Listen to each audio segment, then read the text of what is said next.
Pasa a ustedes, hermanos.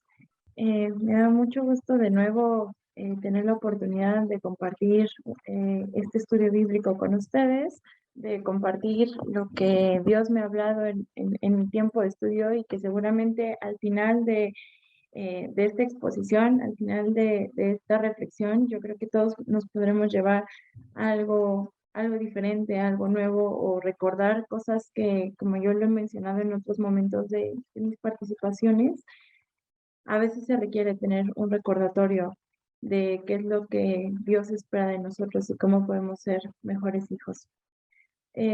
Vamos a comenzar, hermanos. Ya tuvimos, a ver, un segundito, ya tuvimos una lectura bíblica. Espero que todos tengan a la mano su Biblia. Si no tienen oportunidad de tener su volumen ahí cerca, en la pantalla les vamos a ir proyectando la lectura y todo lo que vayamos haciendo, pero si tienen oportunidad de conseguir su Biblia, espero que se la puedan allegar también para que nos vayan siguiendo en la lectura. Denme un segundito para compartirles lo que voy a proyectar.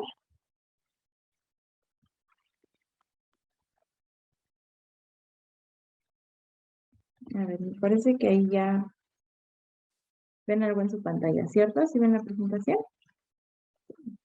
Muy bien.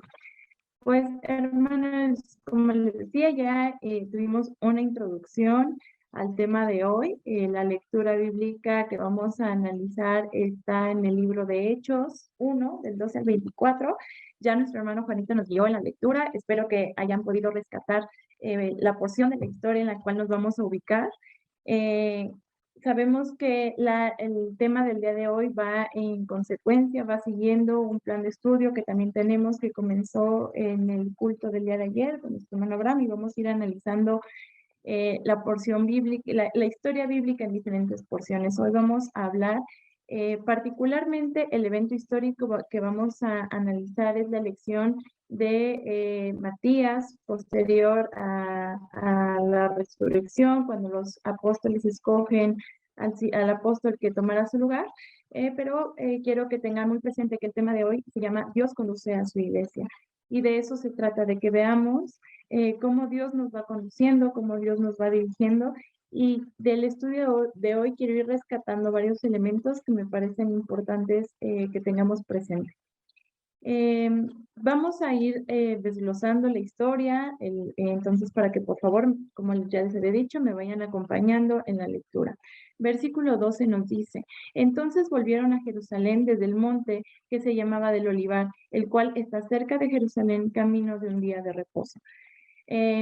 Hermanos, nosotros tenemos una referencia eh, eh, bíblica previa en la que Jesucristo les dice a los apóstoles que no se vayan de Jerusalén, que concluida la situación y avanzada pues todo el plan de Dios que él tenía para su hijo, Jesús les dice antes de irse que no se retiren de Jerusalén. Entonces, aquí en este versículo justamente es lo que estamos destacando, ¿no? Entonces volvieron a Jerusalén desde el monte que se llamaba del Olivar. Y esta referencia que yo les decía es en el mismo capítulo, unos versículos antes, en el estudio previo lo vimos, dice, y estando juntos, les mandó que no se fueran de Jerusalén, sino que esperasen la promesa del Padre, la cual les dijo, oísteis de mí. Esto está en Hechos 1:4, es el contexto de lo que yo les decía. Jesucristo antes de partir, cuando está con los apóstoles, justamente les dice eso, ¿no? Nos dice la Escritura, les manda que no se fueran de Jerusalén, sino que esperasen la promesa del Padre. Y a veces cuando nosotros nos encontramos en momentos de angustia, en momentos en los que algo malo ha sucedido en nuestras vidas, como en este momento cuando los apóstoles pues se sienten de alguna manera incompletos en su forma corpórea, ¿no? Jesús ya no está con ellos, ya no tienen, les falta ahora un apóstol para hacer el tradicional grupo que había estado pues caminando juntos como el grupo consagrado de los apóstoles, y sin embargo ahí les dice, no se vayan de Jerusalén, esperen la promesa del Padre. Y desde ahí, hermanos, creo que empieza la reflexión que yo encuentro en la Escritura y a los que los invito en esta tarde. Es espera la promesa del Padre. No es al tiempo que nosotros queramos, no es como nosotros queramos. Siempre tenemos nosotros la posibilidad de seguir y de escuchar lo que Dios y lo que Jesucristo quieren para nosotros. Nos dice el versículo 13, y entrados subieron al aposento alto, donde moraban Pedro y Jacobo, Juan, Andrés, Felipe, Tomás, Bartolomé, Mateo, Jacobo hijo de Alfeo, Simón el celote y Judas hermano de Jacobo. Aquí la precisión obviamente del versículo es nombrarlos y que hagamos énfasis o que pongamos atención en que nos falta uno para que sean los 12 que regularmente acompañaban al Señor Jesucristo y que son narrados en la historia bíblica. Por eso es que nos hace la precisión o por eso es importante la precisión de nombrarlos a todos los que en ese momento se encontraban. Versículo 14 dice, todos estos perseveraban unánimes en oración y ruego con las mujeres y con María, la madre de Jesús, y con sus hermanos. Y, y justo, hermanos, aquí a mí me llama la atención varias cosas del versículo que les digo, vamos a ir viendo. Dice, todos estos perseveraban unánimes en oración y ruego. Más adelante, hermanos, en esta misma lectura, igual ya la hicimos al inicio antes de la oración por el tema, vamos a ver que no estaban los apóstoles solos, no eran solamente ellos 11. Aquí nos dice, todos estos perseveraban. Y entonces en una lectura, a lo mejor como superficial, decimos, bueno, estaban ellos 11 y ya, pero ahí nos dice con las mujeres, con María la Madre de Jesús y con sus hermanos.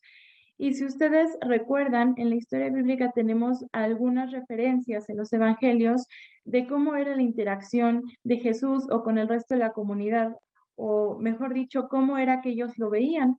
Y, por ejemplo, tengo yo la referencia de Juan 7:5, donde dice, porque ni aun sus hermanos creían en él, ¿no? Entonces, vamos viendo cómo es la evolución incluso del evangelio, de la repartición de la palabra, y en este momento, hermanos, ya cuando ellos se regresan al monte de los olivos y van a tener este evento que es el que vamos a estudiar ahora, dice, todos estos perseveraban, unánimes en oración y ruego.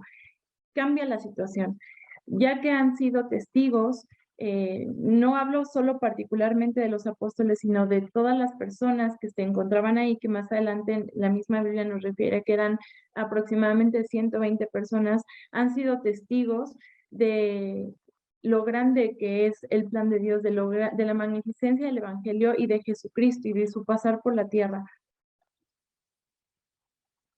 Y aquí vamos a ir encontrando, como yo les decía, a lo largo de la lectura, varios elementos que yo quiero que ustedes rescaten. Los que tienen la oportunidad de ver la presentación, les van a ir apareciendo ahí como palabritas. Hace rato les puse obediencia, por ejemplo, ¿no?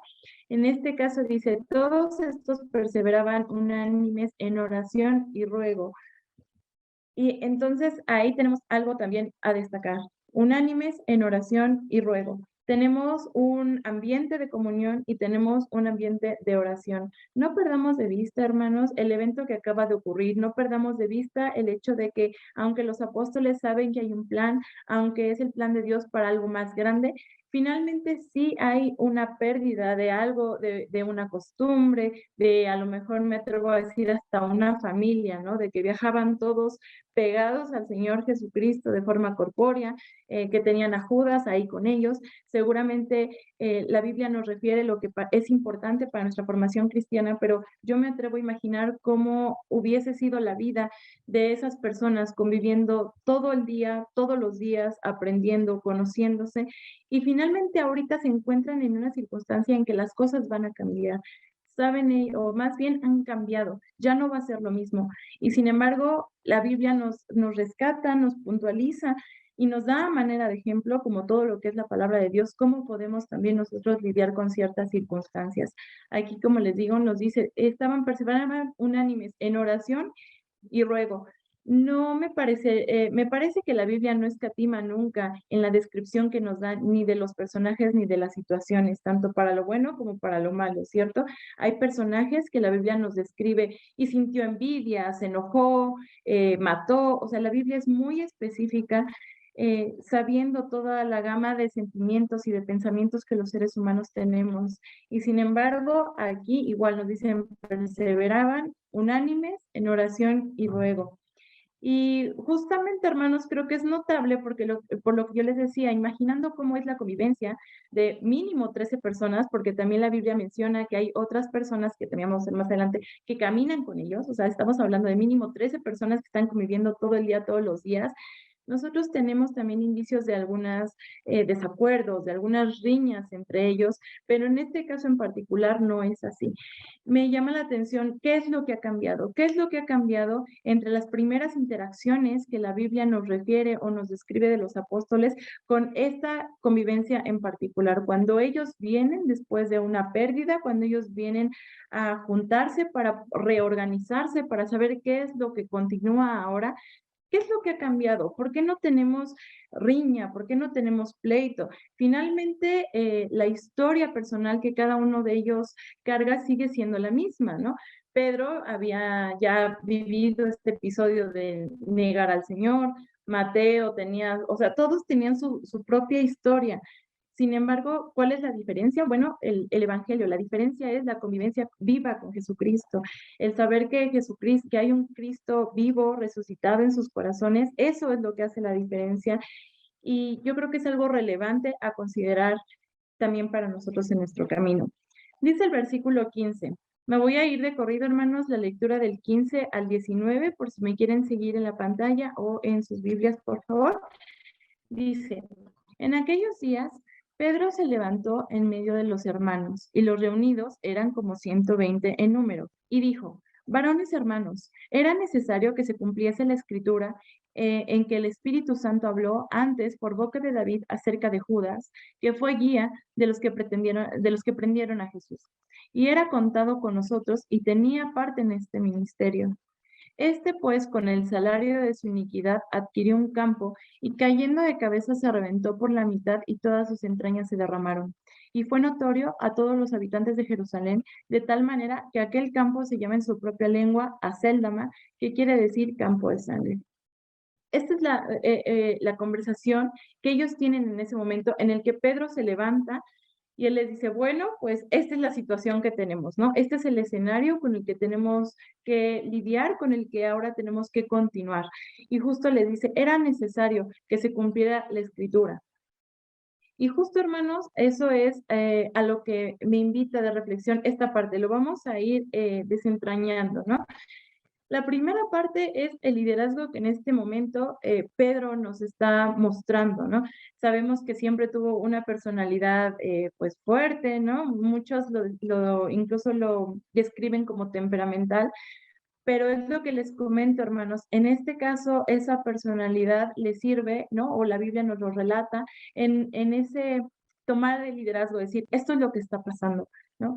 Y me parece que no hay nada de malo en este episodio ver este liderazgo reflejado en el apóstol Pedro, entendiendo, claro, que no hay una autoridad por parte de él, ¿no? O sea, él no se levanta a hacer su voluntad y a él hacer lo que él quiere hacer. Eso no es lo que nosotros tenemos que entender o interpretar de la Biblia, porque no, la Biblia no lo dice así.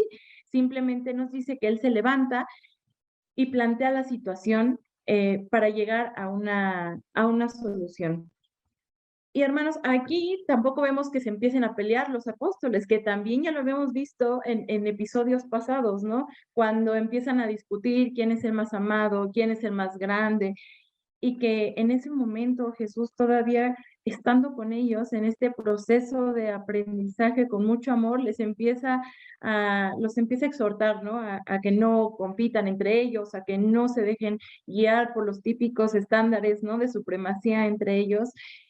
Y en este episodio, hermanos, Pedro se levanta, hace la propuesta y vamos a ver cómo la sesión fluye, vamos a llamarlo de esta manera, cómo ellos logran después obtener un resultado satisfactorio, sin pugnas, sin problemas. No solamente depende del líder, también depende del trabajo en equipo que se puede realizar entre los que están involucrados.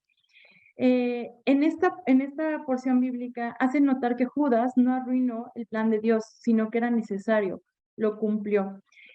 Y yo en los estudios bíblicos, hermanos, que estaba yo revisando sobre esta conversación, les puse ahí entre comillas un comentario de una Biblia comentada que encontré, donde dice, esto es algo que solo los discípulos sabios y maduros pueden ver después de después de una maldad. Y creo que eso justamente nos invita a que cuando nosotros estamos en una posición parecida, por llamarlo de alguna manera, en una posición de adversidad o de maldad, tenemos esa sabiduría y esa madurez, como de decir, de esto se trata el plan de Dios, esto es lo que tenía que pasar porque Dios tiene el control en sus manos. Y aquí Pedro lo dice tal cual, les dice, era necesario que se cumpliese la escritura. Y a veces, hermanos, creo que es muy duro para nosotros asumir esa posición y de decir, es necesario que se cumpla, porque tenemos como este instinto, ¿no? Esta necesidad a lo mejor de que las cosas pasen como queremos que pasen. Yo me pongo en el lugar de los discípulos, hermanos, no sé si ustedes coincidan conmigo, pero yo en ese lugar quizá estaría muy enojada con Judas, ¿no? Quizá pues no sé, le recriminaría demasiado, estaría incluso a lo mejor frustrada en mi vida de saber que he perdido, ¿no? La forma corpórea de Jesús porque Judas, y a lo mejor este vendaval de emociones, de sentimientos negativos, porque las cosas, digo, en ese escenario yo me pongo a pensar, no habrían salido como yo quisiera, pero no se trata de eso, se trata de que hay un plan más grande y que para que ese plan se cumpla, tienen que pasar ciertas cosas que de pronto no nos van a gustar. Tenemos esa madurez espiritual, hermanos, que en este comentario bíblico nos hacen, es algo que solo los discípulos sabios y maduros pueden ver. Yo me pongo a pensar y me pongo a reflexionar porque no puedo evitar reflejar mi vida y reflejar nuestra vida como comunidad en esta historia y preguntar lo mismo. Cuando nosotros tenemos que elegir un líder, cuando nosotros tenemos que elegir a alguien que se va a integrar a un equipo de trabajo, a un cuerpo directivo, dentro o fuera de la iglesia, ¿qué es lo que queremos? ¿Que sea nuestra voluntad? ¿Queremos que quede en la directiva quien es nuestro amigo? ¿Queremos seguir al pastor que mejor nos cae? ¿O de verdad estamos dispuestos en una madurez espiritual a entender que son decisiones que nos rebasan, que son decisiones que están mucho más grandes que nosotros y que tienen una finalidad mucho más grande? Vamos a continuar con la lectura. Nos dice el versículo 20, porque está escrito en el libro de los Salmos, sea hecha desierta su habitación, y no hay quien more en ello, y tome otro su oficio. Pedro hace aquí, hermanos, una cita a la escritura, ¿no? Lo cual también nos da como indicios, ¿no? De cómo es una vida transformada, una vida que cambia, una vida que se construye a través de un Cristo vivo, a través de la vivencia con el Señor. Y son ejemplos.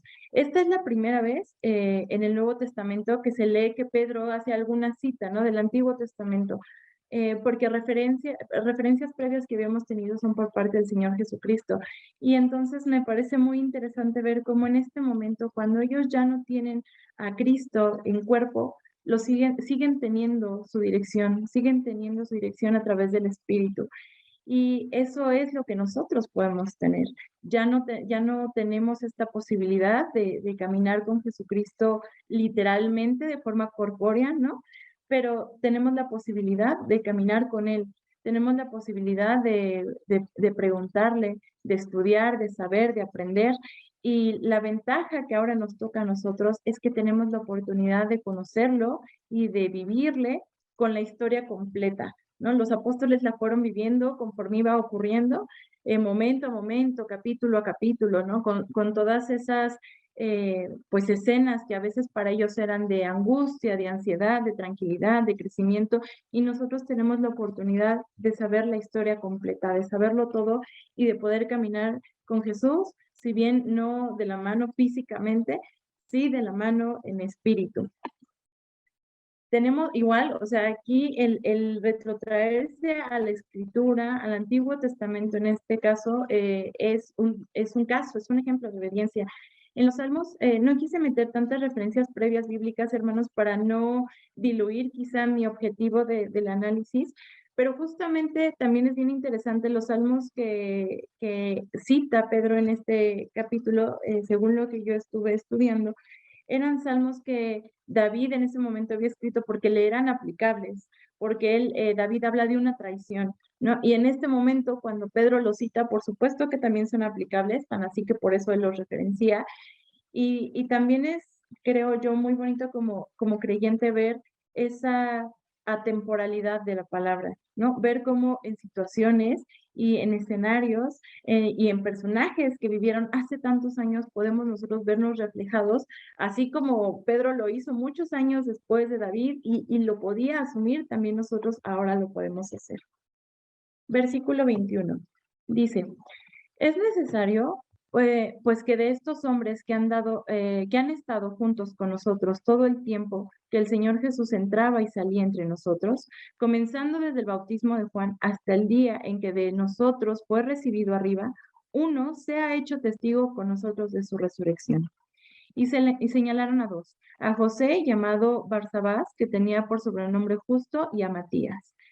Y entonces aquí vemos la propuesta que yo les comentaba, ¿no? Pedro dice, bueno, Judas esto tenía que ocurrir así con él, porque esto era el plan de Dios. Hace ahí una referencia incluso a cómo muere Judas y ese que podría también ser materia de otro estudio, hermanos, está muy interesante.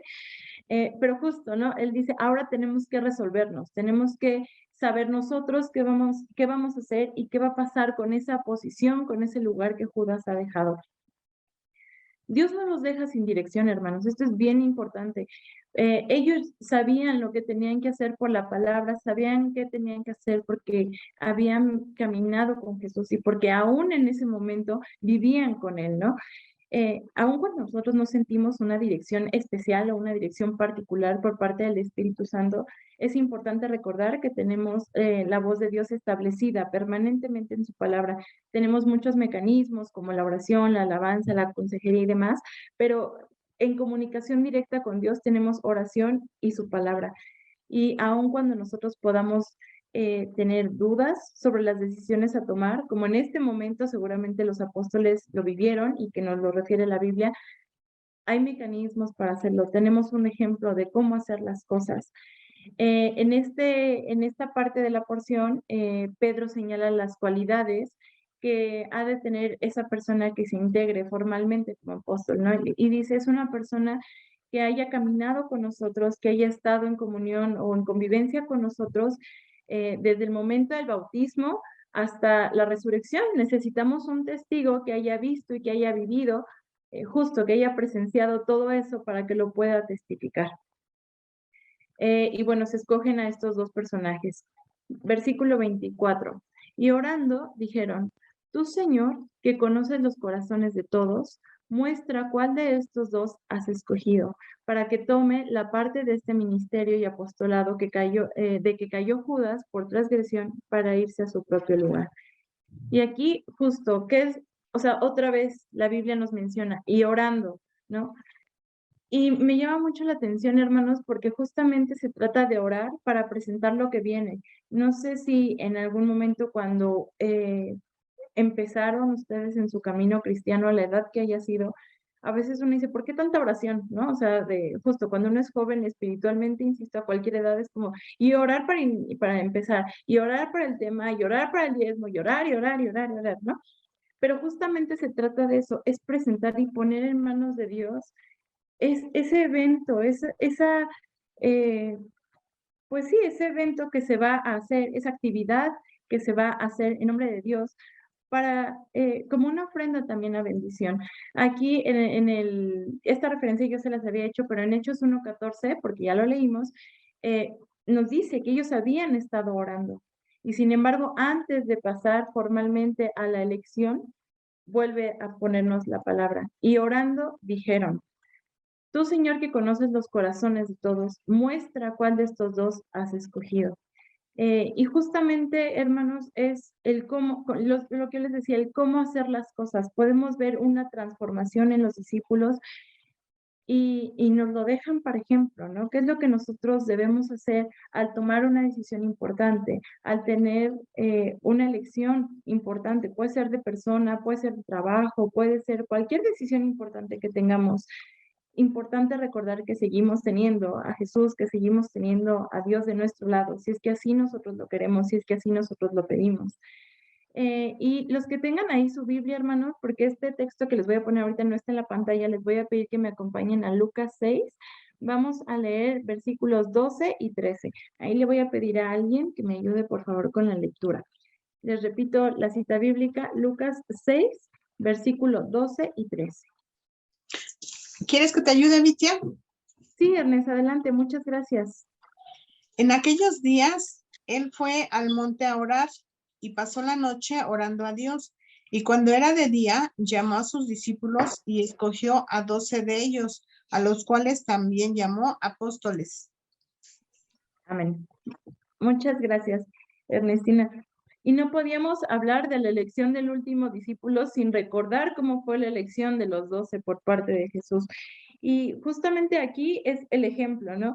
En aquellos días él fue al monte a orar y pasó la noche orando, ¿no? También incluso Jesús nos deja el ejemplo.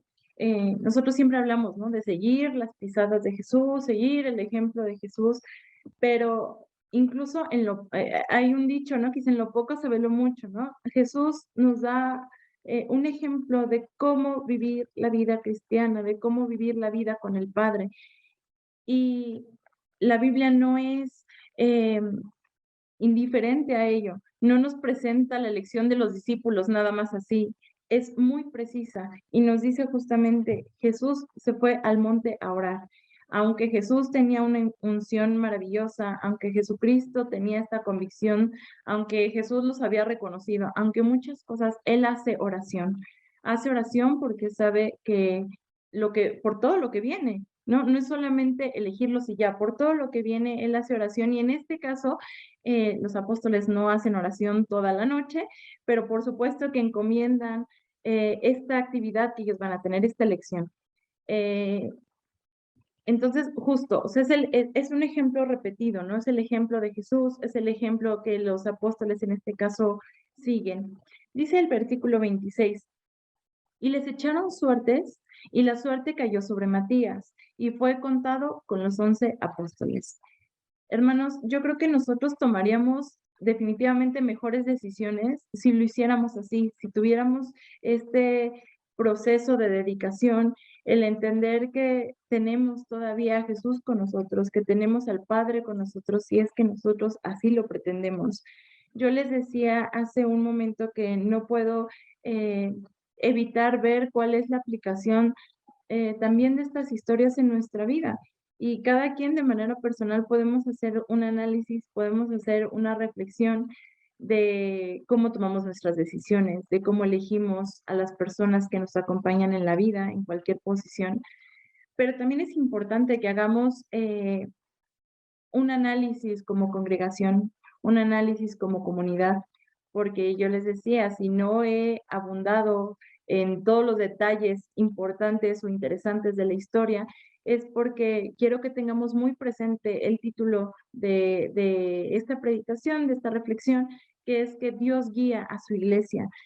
Y Dios nos puede guiar de manera individual y espero que así sea, que todos nosotros caminemos de acuerdo a su guía, de acuerdo a su enseñanza. Y el tema de hoy es ese, Dios guía a su iglesia. Entonces, importante también que como iglesia fortalezcamos nuestros, no sé si llamarlo protocolos o nuestros caminos regulares de comunión con Dios, ¿no? Insisto, yo creo que varios de ustedes, como yo, quizá coincidirán en que hubiera sido una experiencia muy gratificante, yo creo que muy retadora, pero muy gratificante caminar físicamente con el Señor, ¿no? Caminar físicamente con Él y aprenderle de primera mano todo lo que Él enseña. Pero hoy aún así lo podemos hacer, hermanos. Quizá la manera es distinta, quizá no es en una forma corpórea, pero por supuesto que lo podemos hacer de una forma espiritual, que finalmente eso es lo que ha de guiar nuestras vidas y definitivamente tomaríamos mejores decisiones. A lo largo de esta reflexión, hermanos, que ya casi vamos a concluir, les dije que yo les había puesto en la presentación o que he hecho énfasis en diferentes elementos, en diferentes cualidades que considero son buenas para la vida cristiana en individual y para la vida cristiana en comunidad, ¿no? Para tener un mejor camino, para tomar mejores decisiones. Seguramente no tendremos, más bien, no tenemos la garantía de que no nos vamos a equivocar jamás, pero tenemos un instructivo de cómo equivocarnos menos, ¿no? O incluso habrá situaciones en las que nosotros pensemos que ha sido una decisión equivocada, que ha sido un camino errado, pero que no nos corresponde juzgar, hermanos. Y es lo que yo les comentaba. Creo que estos procesos que a veces nosotros llevamos de los planes de trabajo en la congregación, de la elección de directivas, de las elecciones, de pues cuando nos llega un pastor, del consejo, de tantas cosas que como organización, pues como una organización formalmente constituida y también como una organización de comunión, de comunidad, eh, pues es importante tomar esto en cuenta, ¿no? Yo les hablé de la obediencia, les hablé de la oración, les he hablado de la consagración, de la madurez espiritual, y creo que todos son elementos, unos más complejos que otros, unos más retadores que otros. Cada uno de nosotros tenemos nuestro camino, ¿no? Nuestras fortalezas, pero me parece que es importante también que entendamos esto. Dios guía a su iglesia, y si nosotros ponemos la iglesia en manos de Dios, tenemos que confiar, porque también de eso se trata la fe, ¿no? De creerle a Dios que Él está tomando las decisiones, que Él nos está dirigiendo en la toma de decisiones y que es por algo, ¿no? Como les decía, seguramente si yo hubiera estado en ese momento, me imagino que toda la rabia quizá que pudiera sentir como Judas. Creo que hay algunos creyentes que todavía en la lectura de la Biblia decimos, es que Judas, ¿cómo pudo, no? Ya hasta lo usamos de adjetivo hoy en día, ¿no? Eres un Judas, o sea, para nosotros tiene una connotación muy negativa, ¿no? Cuando, a ver, si lo vemos a la luz del plan divino, Judas estaba haciendo lo que debía de hacer para el plan, ¿no? Cada quien tiene su elección, cada quien decide cómo hacer las cosas, pero insisto, si ponemos en manos de Dios nuestras decisiones, el margen de error se va a reducir considerablemente, y al paso del tiempo, Dios nos revelará, si Él así lo desea, eh, las condiciones, las consecuencias, el por qué y el para qué de lo que ha ocurrido, si es que Él así lo desea. Y si no, me parece que la salvedad que nosotros podemos tener como cristianos es justamente decir, he tomado esta decisión en Dios. Posiblemente nos vamos a equivocar, posiblemente no entenderemos las consecuencias o lo que está pasando, pero si es un plan que está en manos de Dios y así va a ser, seguramente será un plan muy fructífero, aunque nosotros no lo veamos así. Y para concluir, hermanos, les quiero dejar este versículo que está en Proverbios 16:33. Nos dice, la suerte se echa en el regazo, mas de Jehová es la decisión de ella. Recordarán, hermanos, que echar la suerte era un procedimiento muy común en el Antiguo Testamento para la toma de decisiones. También tenía sus lineamientos, tenía sus especificaciones incluso espirituales para llevar a cabo ese procedimiento. Pero desde entonces lo tenían muy claro, hermanos, y yo espero que a lo largo de nuestro caminar cristiano también nosotros lo podamos tener claro. La suerte se echa en el regazo, mas de Jehová es la decisión de ella. Proverbios 16:33. Que Dios los bendiga, hermanos. Pasa a ustedes.